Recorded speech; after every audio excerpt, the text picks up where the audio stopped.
a eleição e predestinação da terceira casa de Israel. Graça e paz a todos! Vamos para mais um vídeo com textos do irmão Luiz Shimoyama, do canal Reino Eterno. Esse é um tema, em princípio, de difícil entendimento para muitos, mas aos poucos vamos explicando e a luz vai nos iluminando para que possamos ir em direção ao pleno conhecimento do Senhor Jesus. A terceira casa, basicamente, é a unificação das duas casas de Israel, onde os chamados, eleitos e fiéis formarão um novo homem celestial, como Paulo fala em Efésios 2,15 e Efésios 4,24 e Colossenses 3,10. Esse novo homem é literalmente uma nova criatura, como Paulo disse em 2 Coríntios 5,16 e 17 e Gálatas 6,15 e 16. Todos esses são os vencedores desse mundo, da marca e da imagem da besta, e eles são os chamados eleitos e fiéis de Apocalipse 17,14.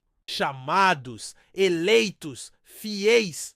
Por que esse texto anterior deve ser tão importante para nós? Primeiro, porque é a última vez que as palavras chamados e eleitos estão aparecendo nas Escrituras, juntas em um mesmo texto, exceto a palavra chamado em Apocalipse 19,9, em relação às bodas do Cordeiro. Em Apocalipse 19,9 também tem a mesma revelação de Apocalipse 17,14.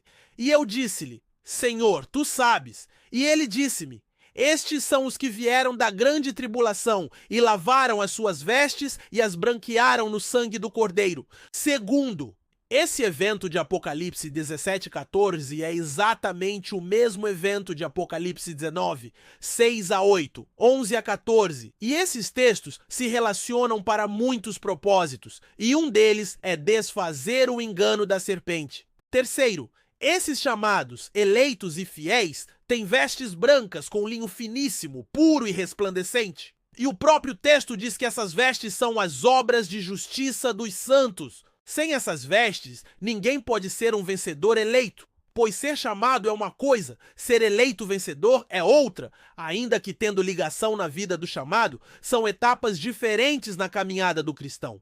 Para ser um eleito fiel, não depende somente de Deus chamar, mas sim do mesmo atendê-lo com obras, como todos os apóstolos e profetas afirmam. E essas vestes de glorificação foi prometida para as igrejas em Apocalipse 3, 4 a 6. Conclusão: os chamados e eleitos de Romanos 8, 26, 30 a 33 e qualquer outro texto que fale de eleitos e predestinados são chamados e eleitos segundo a presciência de Deus, como disse Pedro 1,2, e não por um decreto ultra-secreto, como afirmam os lobos atuais. Os vencedores só farão as bodas após derrotarem a besta e o falso profeta. Ou seja, sem obras justas, ninguém pode ressuscitar dos mortos. Jesus fez a redenção da alma, e isso ninguém pode fazer. Sem essas obras de fé, não existe eleitos predestinados, ainda que Jesus tenha morrido pelos tais, chamados e justificados mesmos. Ou você acredita nas Escrituras, ou fará parte das mulheres contaminadas e correrá o risco de perder a sua virgindade? Espero ter esclarecido um pouco mais seu entendimento, pois as doutrinas dos lobos têm feito um desserviço à obra de Deus na terra desde a ascensão dos romanos e depois com a pseudo-reforma. Fiquem todos na paz de Cristo e até o próximo vídeo.